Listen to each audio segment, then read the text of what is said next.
तहे दिल से शुक्रिया अदा करना चाहते हैं। लोग कहते हैं कि इस मुल्क से शेरों की गिनती कम होती जा रही है। हम गुजरात में आकर इन दो शेरों से मुलाकात किए हैं, जिसमें एक छोटू भाई और एक महेश भाई है।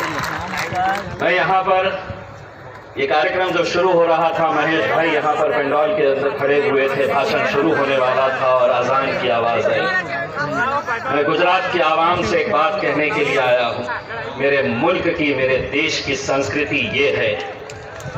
मैं पुलिस वालों को ये बताना चाहता हूँ कि मेरे देश की संस्कृति ये है कि जब आरती होती है तो हम उसका एहतराम करते हैं, और जब आज़ान हुई तो महेश भाई आज़ान के लिए रुक गए। ये मेरे देश की संस्कृति।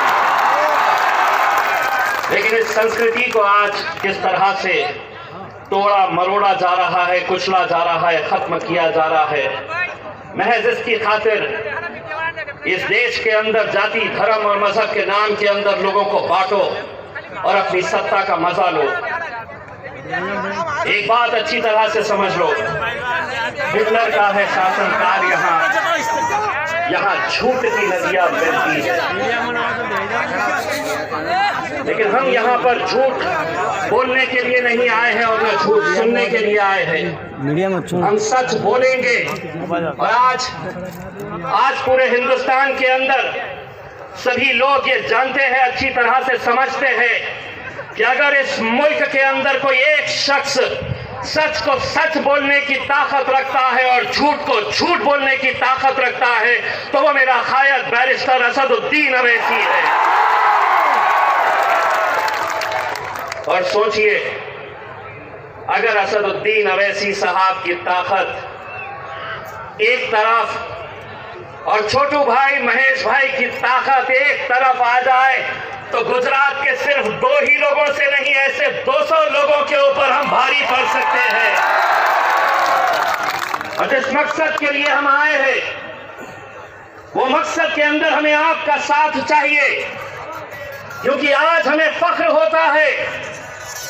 आज हम यहाँ पर हम सैल्यूट करने के लिए आए हैं छोटू भाई को, हम सलाम करने के लिए आए हैं महेश भाई, छोटू भाई को, जो इतनी दिक्कतों के बावजूद, इतनी मुसीबतें झेलते हुए आज आदिवासियों की एक ताकत बनकर खड़े हुए हैं। उन्हें किस तरह से सताया जाता है, परेशान किया जाता है, यह आप अच्छी तरह से जानते हैं। लेकिन हम आज मजलिस इत्तेहाद और मुस्लिमीन की तरफ से यह पैगाम देने के लिए आए हैं तमाम हमारे आदिवासी भाइयों को, हमारे दलित भाइयों को, हमारे मुसलमानों को, ओबीसी के भाइयों को हम एक पैगाम देने के लिए आए हैं मजलिस इत्तेहाद और मुस्लिमीन की तरफ से कि छोटू भाई, आज के बाद से इस लड़ाई के अंदर आप अकेले नहीं हैं, मजलिस की पूरी ताकत आपके साथ खड़े रहेगी। असदुद्दीन अवैसी, मजलिस पूरी ताकत के साथ हम आपके साथ खड़े रहेंगे। दोस्तों, आज मुल्क के अंदर अगर हम एक ताकत बनकर खड़े नहीं रहे, आप देख रहे हैं कि कैसा इस मुल्क को बांटने की कोशिश की जा रही है। हम जब रात में यहाँ पर पहुंचे और छोटू भाई ने अपने घर पर हमें रुकने के लिए कहा, तो सुबह हमें उठने के बाद ये एहसास नहीं हुआ कि छोटू भाई वसावा कोई अलग धर्म, कोई अलग मजहब के है। जिस मोहब्बत और जिस खुलूस के साथ उन्होंने अपने हमें घर पे रुकाया, असद भाई को उनके घर वालों ने जिस तरह अपने हाथ से बना हुआ खाना खिलाया, हमें यह एहसास हुआ कि हम छोटू भाई, हम किसी गैर पराये के घर पे नहीं रुके हैं। छोटू भाई हमारा बड़ा भाई है और हम अपने बड़े भाई के घर पे रुके हैं। ये पैगाम हमने दिए हैं।